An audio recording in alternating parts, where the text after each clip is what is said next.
Happy birthday, Papa Jesus. So, ayan. Super lamig ko talaga kung nasan ako ngayon. Ayan. Nakikita mo lang ang Panginoon at ang future ko. Ayun. Ayan siya. Sobrang foggy. Nakikita mo lang po ang Panginoon.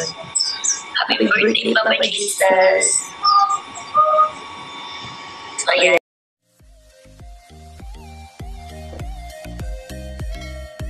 So much for tuning in sa live namin for today's week.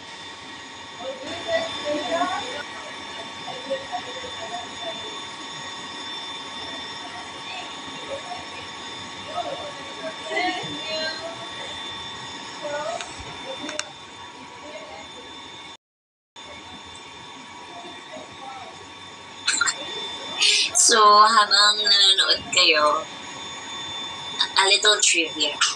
Akala talaga, ang Christmas dinner ay mamayang gabi.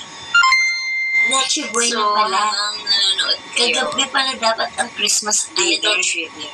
Hindi ko alam talaga, ang Christmas dinner di pa birthday ay mamayang gabi. Hindi mo naman isi-celebrate ng day before. Pag birthday mo, isi-celebrate mo naman kapag day itself, dinner. Di ba ganun yun? Pero, hindi ko alam, 24 pala, sineselebrate ang Christmas. Pero today kasi pinanganak si Jesus. So, ibig sabihin, today kayo magsiselebrate ng dinner. Christmas dinner. Because today is Christmas Day. Pinanganak si Papa Jesus. Hello, Papa Jesus. Gusto niyo pakita ko sa inyo kung nasan si Papa Jesus. Ayan siya. Today ay palabas ang movie ni Meme and the breadwinner is.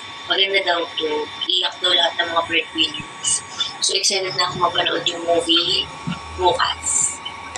Magbaga namin. So pinanood kami bukas and may block screening din.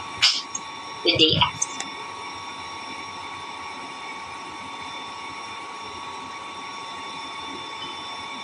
Do you think, Kim, we're ready na to draw the Ayan. Ayan, madami na tayo nanonood. So, meron tayong ilang winners natin. Ayan. First winners, dahil Christmas ngayon, I'll be your Santa Kimmy! So, dahil dyan, gusto ko lang magpasalamat sa lahat ng mga nandito sa Kimchu page, dito sa Facebook. Thank you for all the love, for all the support, for all your time, your effort, sa lahat ng ginagawa niyo for me. It's my little way of saying thank you sa inyong lahat. Pero bago yan, hindi magiging possible to kung wala sila Mitch, sila JP, and si